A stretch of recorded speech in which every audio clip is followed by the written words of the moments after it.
a dia, a sua misericórdia está sobre nós, amém?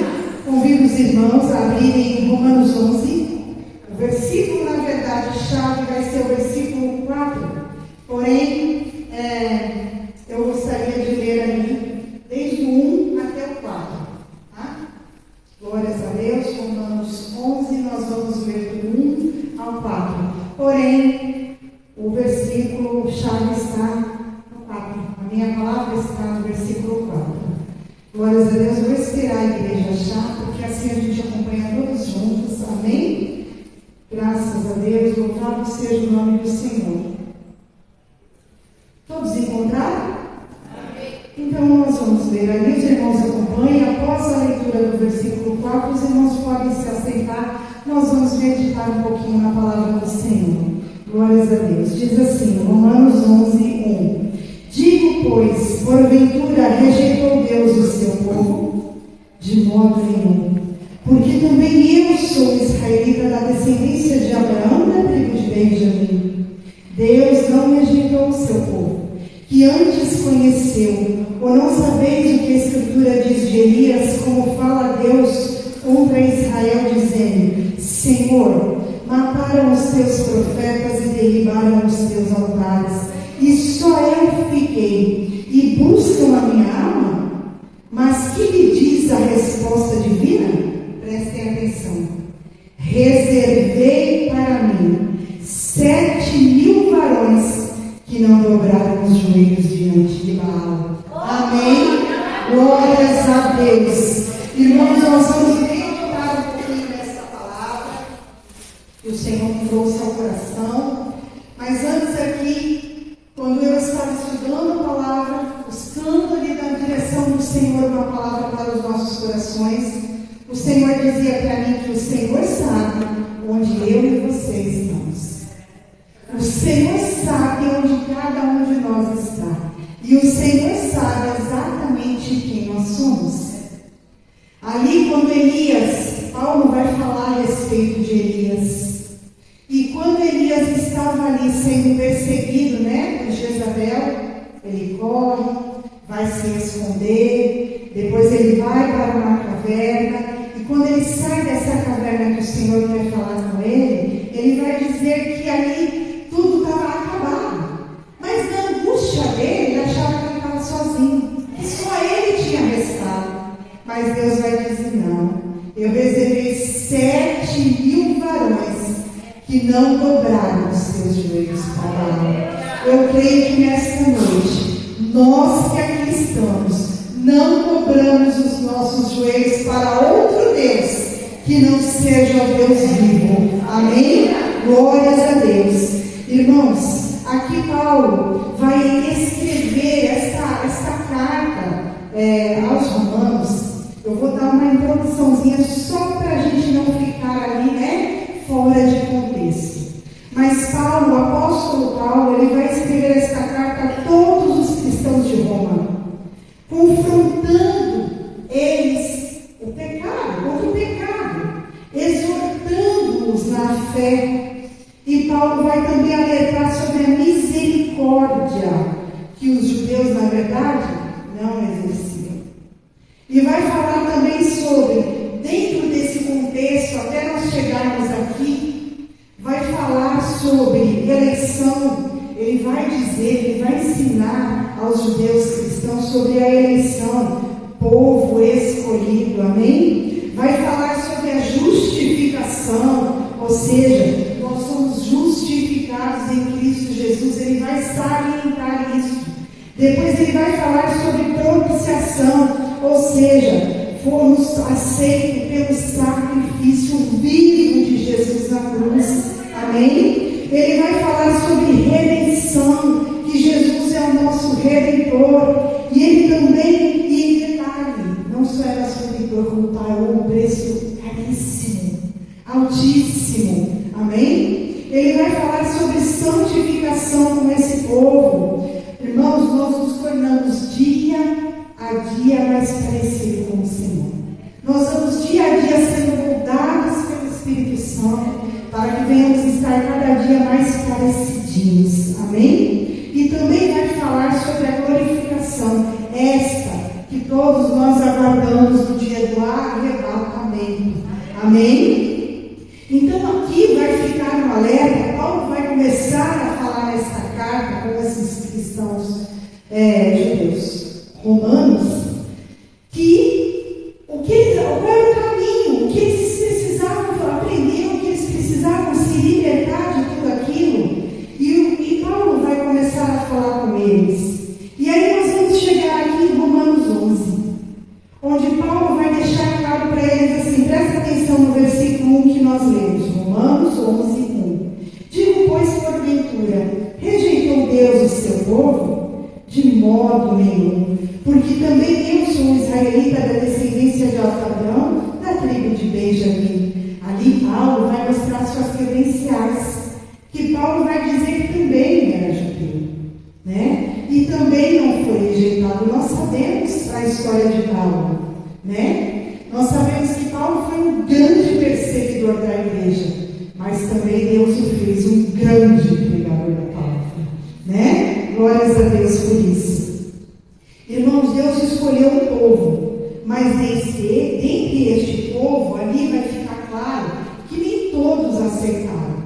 Agora eu quero trazer um pouquinho para os dias de hoje. O que nós temos visto, irmãos? Nós temos visto que a palavra tem sido muito pregada, sim, e até com uma certa facilidade. Hoje as redes sociais ajudam bastante. Mas do mesmo modo que esta palavra é pregada com grande facilidade, também estamos vendo um alto índice de rejeição, um alto índice de rebeldia. Esses dias eu sentava em frente à TV, eu vou ser bem sincera que pouco eu assisto TV. Não tenho muita paciência, para ser sincero, né? É melhor falar a verdade, não tenho muito. E eu parei para assistir TV e eu comecei a prestar atenção em algumas coisas na reportagem mesmo. E eu vi o quanto a geração de hoje, o quanto as pessoas de hoje estão longe de Deus.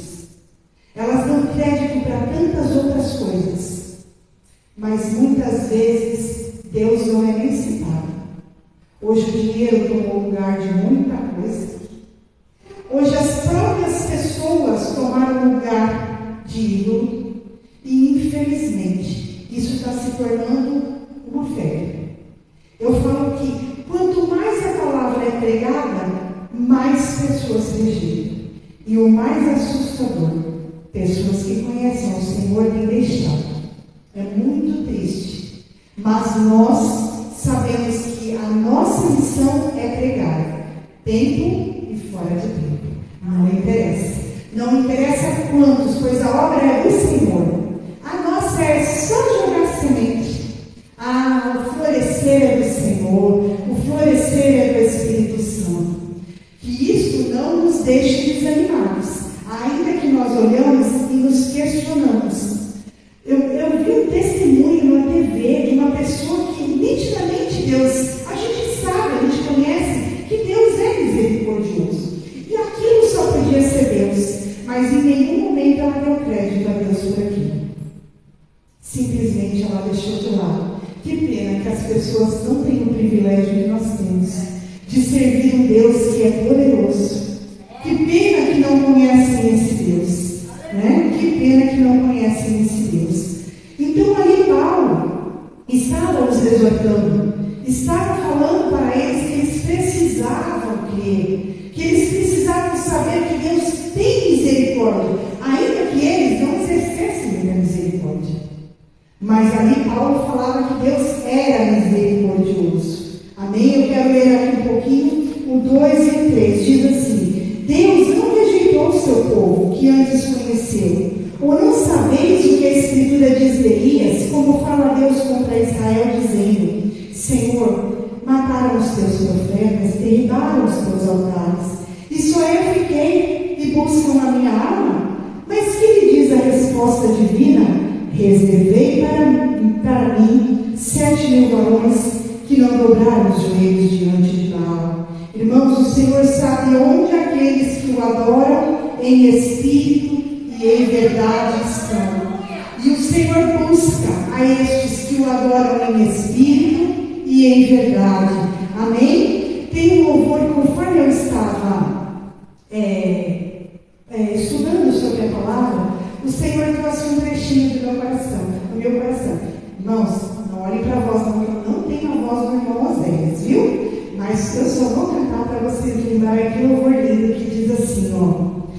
O Senhor conhece os que são seus, ouve a voz sincera de um adorador, me separou, me marcou no seu altar para servir. Tá entendendo?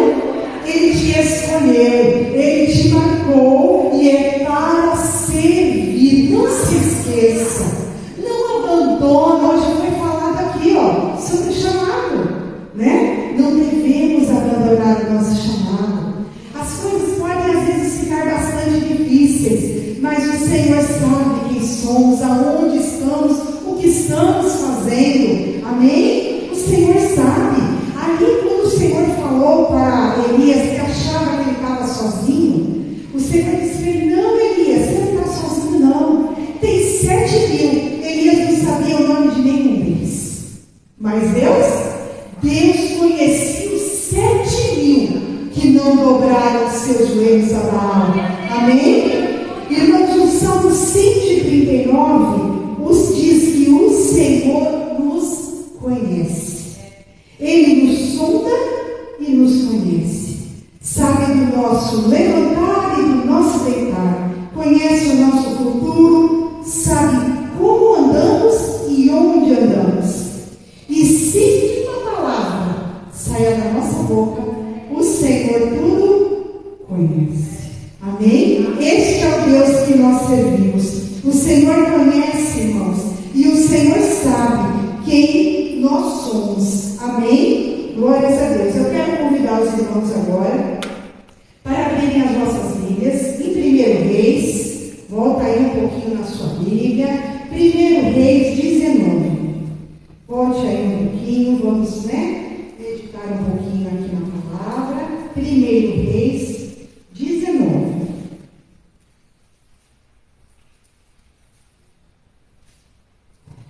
Eu vou ler do 14 ao 18, eu gostaria que os irmãos acompanhassem.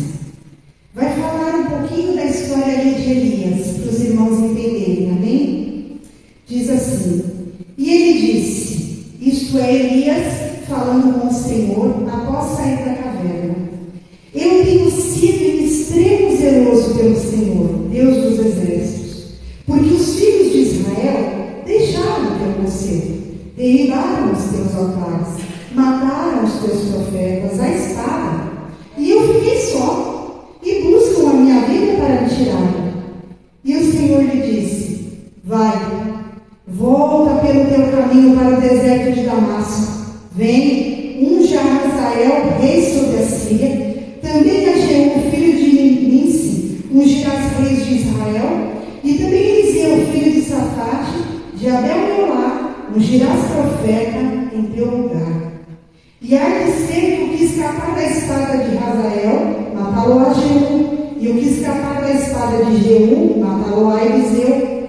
Também eu fiz ficar em Israel 7.000, todos os joelhos que se não dobraram a Baal, e toda a boca que não o beijou. Então Elias vai falar com o Senhor. Ele está fugindo de Jezabel com medo, porque Jezabel havia prometido matá-lo e fazê-lo com os profetas dela. E aí ele vai e foge. E na sua angústia ele vai pensar que está sozinho. Mas o Senhor falou, não, Elias, pode ir levantando. Você ainda vai ungir quem eu quero que unja. E ainda digo para você que tem 7.000 que não se dobraram. Você não está só. Amém? Olha que palavra mais linda, irmãos. Nós não estamos só. O Senhor está conosco. O Senhor caminha conosco. Muitas vezes nós estamos dentro de uma batalha, de uma luta, e às vezes pode passar por milésimos de segundo, é assim, Senhor, estou sozinha nessa batalha, estou sozinha nessa guerra. Mas não, irmãos, não estamos sozinhos nessa batalha, não estamos sozinhos nessa guerra. Quando nós olhamos o mundo ali fora, como eu disse para os irmãos, onde eu olhei e me entristeci de ver tanta gente, só que aí o Senhor me lembrou, há muitas e muitas igrejas de portas abertas, e muitos que ainda não se dobraram aos deuses desse século. E eu e você estamos aqui, e nós fazemos a diferença. Irmãos, esses 7.000 que Elias não conhecia, para Deus fazia a diferença. Deus os conhecia. Deus sabia que eles não haviam se dobrado. Deus sabia que a boca deles não havia beijado. Então nós sabemos, irmãos, em quem nós temos crido. O nosso Deus nos conhece. O Senhor Deus conhece o nosso coração. E aí o Senhor foi me trazendo ao longo da história pessoas que não se dobraram, que não se corromperam na idolatria, irmãos. E aí eu quero lembrar os irmãos como fica um exemplo para nós. Nós precisamos trazer à memória tudo que nos traz esperança. Como é bom quando nós estamos no dia a dia nos lembrar daqueles que venceram, daqueles que resistiram, daqueles que foram fiéis, do que alcançaram, porque isso tudo traz ânimo ao nosso coração, não é verdade? E irmãos, eu quero aqui lembrar que o Senhor conhecia o velho Abraão, que não lhe negou a sua herança. Porque quando o Senhor lhe pediu a única coisa, imagina você pedir a sua vida inteira algo, e quando essa bênção chega, o Senhor fala, eu quero justamente essa bênção toda. Mas Abraão, conhecendo Deus que ele conhecia, ele não hesitou em dar aquilo que naquele momento era o mais importante que ele tinha. Por quê? Porque ele sabia que Deus o conhecia. Deus sabia da sua fidelidade. Amém? E Abraão foi fiel. Foi fiel ao Senhor, não se dobrou. Amém? Quero lembrar os irmãos também de Daniel. Irmãos, a fidelidade de Daniel é linda. É linda. Eu amo a história de Daniel. Quando nós vemos que ele foi levado ali cativo, dentre as 3 turmas que saíram, uma das turmas foi levada a Daniel. Daniel é tirado do meio da sua família, levado para uma terra estranha, muito jovem. Mas ali ele decide uma coisa: não se contaminar. E ele vai fazer um pedido ao eunuco. Todo mundo conhece essa história. E ele vai dizer que não quer participar da mesa do rei. E o eunuco, morrendo de medo, vai dizer para ele: mas se o rei souber, ele me mata. Sabe o que Daniel vai dizer para ele? Experimenta fazer o que eu estou falando. Experimenta fazer o que eu estou falando. Ele sabia o Deus que ele servia. E Deus não abandona, Deus não abandona. E foi linda a história. Tanto que para o final, ali na velhice, Daniel é levado para a cova dos leões. Mas Deus fechou a boca de cada leão naquele lugar. E prevaleceu Daniel.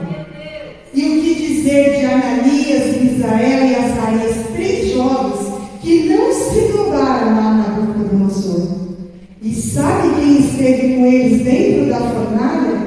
O próprio Jesus. Olha que coisa linda, irmãos. O próprio Jesus. Então o Senhor é aquele que é fiel com aquele que é fiel a Ele.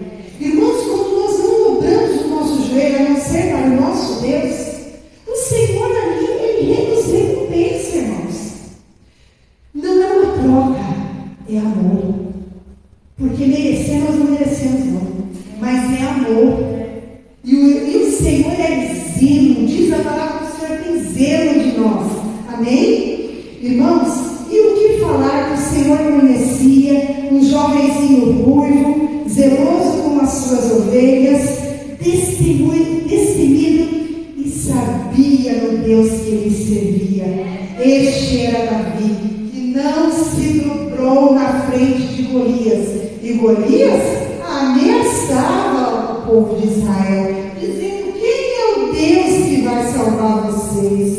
Pois é, Davi sabia, tão pequenininho, o último, nem lembrado foi. Ele foi lembrado, sabe por quem? Por Deus.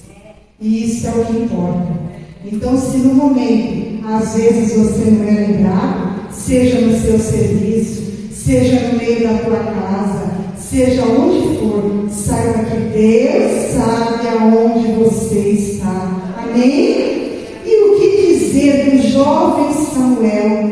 Irmãos, Samuel foi criado num lar onde havia um sacerdote, e os filhos desse sacerdote viviam em desobediência e prostituição. Mas a palavra vai dizer que Samuel não participou de nada disso. Ainda que estava inserido no meio, ele ali nunca se prostrou diante do pecado.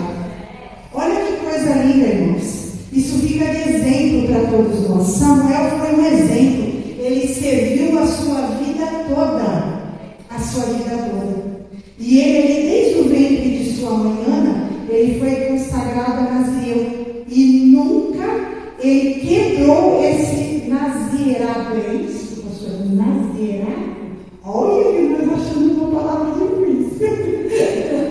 Vocês estão entendendo que coisa linda? A fidelidade, irmãos, é coisa linda perante o Senhor. O Senhor ali mostrou que havia 7.000 varões fiéis. E eu estou mostrando que tem mais fiéis. Mas eu quero dizer, aqui dentro existe mais fiéis ao Senhor que não se dobram aos deuses desse mundo. Amém? Glórias a Deus. E o que falar da adoradora Ana? Ah, irmãos, que coisa linda. Ana, ainda que pediu ao Senhor ali um filho, ela foi muito humilhada, mas sabia que ela não fez igual Saul. Foi falado sobre Saul aqui hoje, o presbítero Milton falou. Ela não se dobrou, irmãos. Ela não foi consultar feiticeira quando aquilo que ela precisava não acontecia. Ela não foi olhar o horóscopo para ver se o dia estava bom para ela sair. Não, não. Ela foi clamar aquele que tudo pode. E aquele que tudo pode a ouviu. Amém? E o que dizer de Raabe? Ah, Raabe, sabe o contexto que ela estava ali inserida? Na cidade de Jericó, cidade idólatra, pagã, onde o Senhor disse que ia destruir tudo. Mas Raabe escolheu não se misturar. Raabe escolheu preservar ali a sua fé, ela e sua família. Ela não foi destruída. E ela e a família dela foi salva, porque não se dobraram aos deuses de Jericó. Irmãos, olha que coisa mais linda. Quando nós confiamos no Senhor, quando a nossa confiança está no Senhor, o Senhor sabe. Glórias a Deus por isso. Irmãos, quase estamos finalizando a palavra. Depois de 70 anos, irmãos, de cativeiro, houve um remanescente de Judá que retornou para Jerusalém. Eles foram levados cativos, sim, por desobediência, rebeldia, idolatria. E os anos se passaram. Depois de 70 anos começou a voltar a primeira turma. Mas ali começou a voltar os remanescentes. Aqueles que não se dobraram aos deuses ali da Babilônia. E aqueles voltaram. E aí juntos começaram novamente a ver a reconstrução de Jerusalém. Então, irmãos, nós sabemos o seguinte, que quando nós confiamos plenamente no Senhor, o Senhor nos guarda. Tanto que o Salmo 91 diz assim: aquele que habita no esconderijo do Altíssimo, à sombra do Onipotente, descansará. Só que temos que habitar. Habitar é fazer morada, não é passar, não é fazer acampamento, não é dar uma noite só. Não, é fazer morada embaixo da proteção do Senhor. Aleluia. E todos aqueles que fizerem morada serão lembrados como esses 7.000 7.000 sem nome, mas 7.000 que não se dobraram. 7.000 que nunca a Bíblia disse qual era o nome deles, mas eles não se dobraram, Deus os conhecia. Amém? Vamos finalizando a palavra. Efésios 1, eu transcrevi para que os irmãos prestem atenção. Efésios 1, 13 e 14 diz assim: quando vocês ouvirem e creram na palavra da verdade, o evangelho que os salvou, vocês foram selados. Nós somos selados. Nós ouvimos a palavra e nós cremos. Nós fomos selados em Cristo com o Espírito Santo da promessa, que é a garantia da nossa herança, até a redenção daquele que pertence a Deus, para o louvor da sua glória. Amém? Estejamos firmes, não dobremos os nossos joelhos, não podemos abrir mão da nossa fé. Não importa, irmãos, a situação, não importa o que passamos, a nossa fé tem que permanecer no Senhor. Amém? Portanto, povo fiel, Atos 2,39 diz assim, a promessa é para vocês, para seus filhos e para todos os que estão de longe, para todos quantos o Senhor, nosso Deus, chamar. Esta promessa é para todos nós. Ficamos firmes, convictos da nossa fé e não nos hemos dobrado os nossos joelhos, a não ser perante o Senhor. Porque no tempo determinado, assim como estes 7.000 varões foram reconhecidos, o Senhor veio olhar para mim e para você e dizer: este não se dobrou a nada neste mundo e permaneceu fiel. Amém? Irmãos, foi até aqui que o Senhor me deu. Amém? Eu agradeço a rica oportunidade. As palmas são para Jesus.